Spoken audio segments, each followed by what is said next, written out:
नमस्कार। स्वागत है आपका आपके अपने चैनल ग्लोबल माइंड रिडल्स पर। चलिए आपको ले चलते हैं इतिहास के सुनहरे पन्नों में, जहां आज हम बात करेंगे गुप्त साम्राज्य की, जिसने भारत के इतिहास में एक अविस्मरणीय अध्याय लिखा है।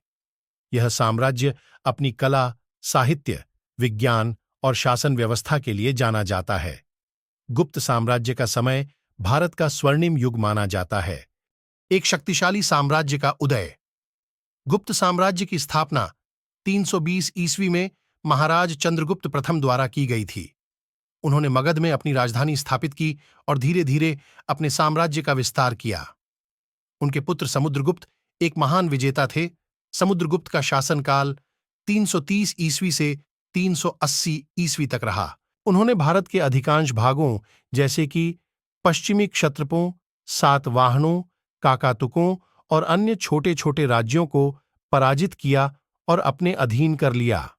उनके शासनकाल को गुप्त साम्राज्य का स्वर्णिम युग माना जाता है।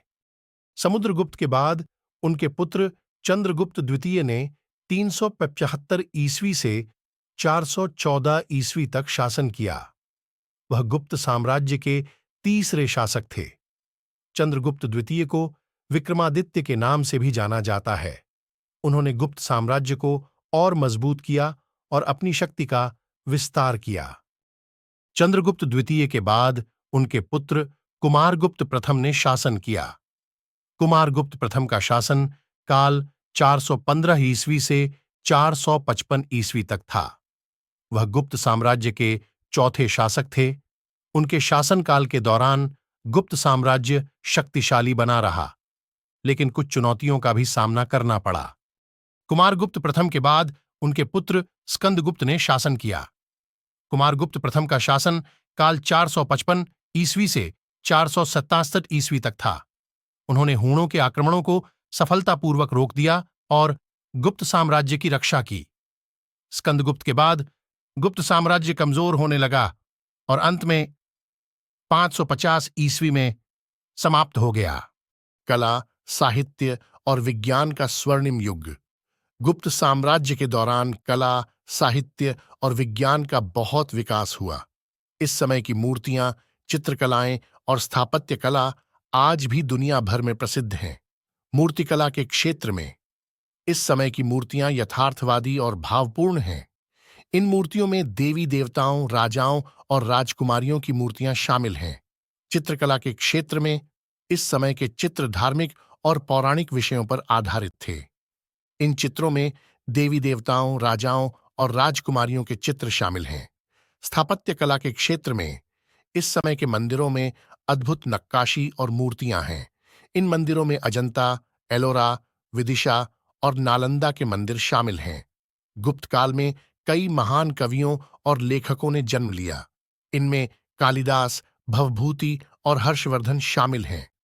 कालिदास को भारतीय साहित्य का सर्वश्रेष्ठ कवि माना जाता है। गुप्त काल में विज्ञान के क्षेत्र में भी कई महत्वपूर्ण उपलब्धियां हुईं। इस समय के वैज्ञानिकों ने खगोल विज्ञान, गणित और चिकित्सा के क्षेत्र में महत्वपूर्ण खोजें कीं। खगोल विज्ञान के क्षेत्र में इस समय के वैज्ञानिकों ने पृथ्वी और ब्रह्मांड के बारे में महत्वपूर्ण जानकारी प्राप्त की। इन वैज्ञानिकों में आर्यभट्ट, वराहमिहिर और ब्रह्मगुप्त शामिल हैं। गणित के क्षेत्र में इस समय के वैज्ञानिकों ने गणित के कई महत्वपूर्ण सिद्धांतों की खोज की। इन वैज्ञानिकों में आर्यभट्ट, वराहमिहिर और भास्कराचार्य शामिल हैं।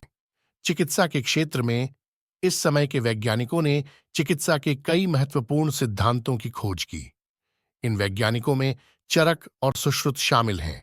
एक समृद्ध और विविध समाज। गुप्त साम्राज्य के दौरान भारत एक समृद्ध और विविध समाज था। इस समय में हिंदू धर्म, बौद्ध धर्म और जैन धर्म प्रमुख धर्म थे। गुप्त साम्राज्य के दौरान भारत में व्यापार और वाणिज्य का भी बहुत विकास हुआ। इस समय में भारत के व्यापारियों ने चीन, दक्षिण पूर्व एशिया और रोमन साम्राज्य के साथ व्यापार किया। एक अविस्मरणीय विरासत। गुप्त साम्राज्य ने भारत के इतिहास पर एक अविस्मरणीय छाप छोड़ी है। इस साम्राज्य की कला, साहित्य, विज्ञान और शासन व्यवस्था आज भी हमारी संस्कृति का एक महत्वपूर्ण हिस्सा है। आइए हम गुप्त साम्राज्य की महान उपलब्धियों को याद रखें और उनसे प्रेरणा लें। जय हिंद।